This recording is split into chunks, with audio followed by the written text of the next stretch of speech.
simple lang. Napakasimple.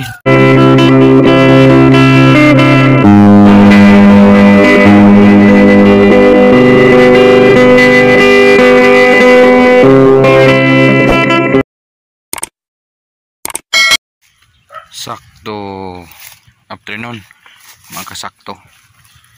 So kasakto, ipakita natin is yung ating talong na pinatay na sana natin, pero gusto nating i-recover kasi may sign siya guys na magbigay pa talaga ng magandang talbos. So ito yung napansin ko, yan.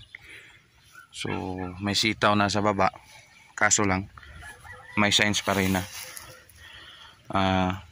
magbigay pa ng talbos. Kung may talbos, may bulaklak, may bunga, yun ang sa aking pagka alam. So 16 days old na sitaw, ito yung itsura. Yan, again, Star Premium by Condor yung ating tinanim. So yan. So sa spacing, medyo kulang pa dito na tanim kasi dito 1 meter yan mula dyan, dyan. So yung another row nandyan naman sa kabila, pero dito plano pa natin dagdagan ng bagyo beans, sayang yung area. So dito siguro baka bukas may line na yan ng beans dyan. So yan, parang umulan na, oh. Bibigay ni siguro ito ngayon, so hindi natin sure kung uulan ba, pero 80 to 90% ulan siguro to. Yan, madilim na. So back tayo sa ating topic na sitaw. Yan, plano nating ikat. So may materials tayo rito. Yan, ito, gunting, cutter, pakita natin kung paano.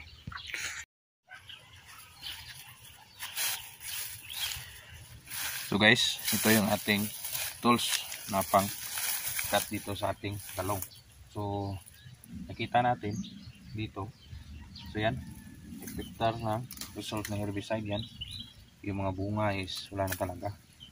Puro ito yung puno guys, itong puno na to sayang pa din patayin kasi yan, oh, talbos. Yan, kinuha natin yung sanga. Yan, so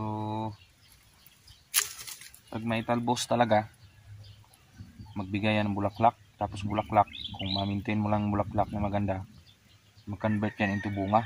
So sayang siya natin patayin kung mayroon naman ganyan.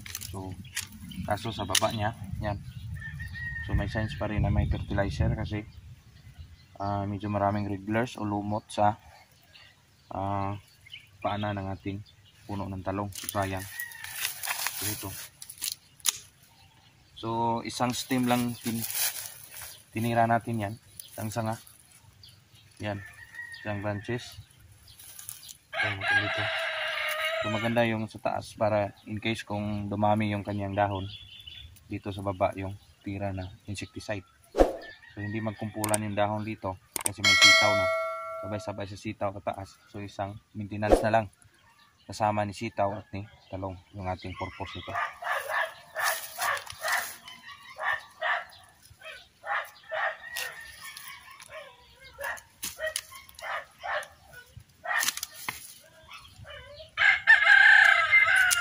So guys, hindi ko kukunin, pinuputol ko lang yung sanga, pero iwan ko lang sanga dyan kasi yung talbos ni sitaw ito, akyatan pa yan, may purpose yan na tinira natin dyan.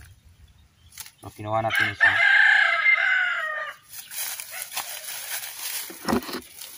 ito yan, isang puno yan. So kinuha natin yung mga katabi niya. So ito pinutol, yan, pinutol din.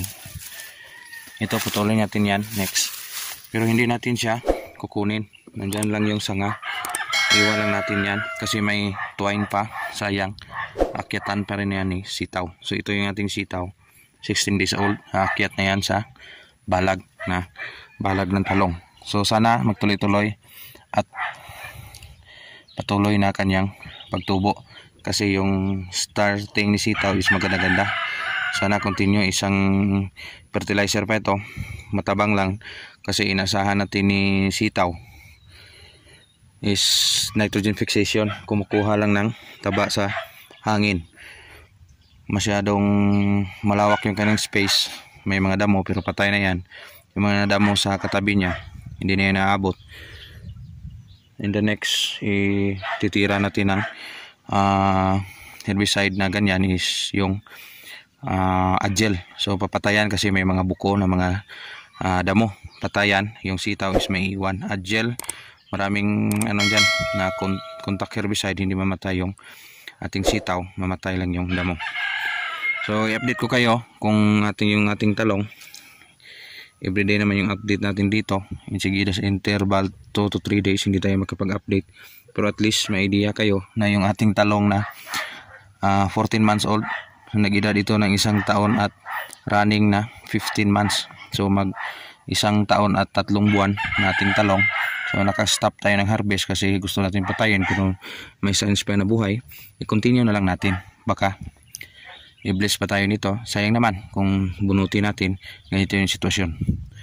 So sana subaybayan yung mga next video until matapos, and then sa previous and then sa next sana i-continue nyo din. So ganun yung hitsura ng ating talungan ngayon. Hindi man tayo perfect sa ating ginagawa, pero pilit nating i-share sa ating kapwa farmers kung ano tayo ka, yung ating nalalaman. Hindi na tayo ganon kagaling, hindi tayo ganon ka perfecto. Importante, insakto yung ating natutunan at ating natuturo sa ating kapwa farmers. Salamat, Insakto TV.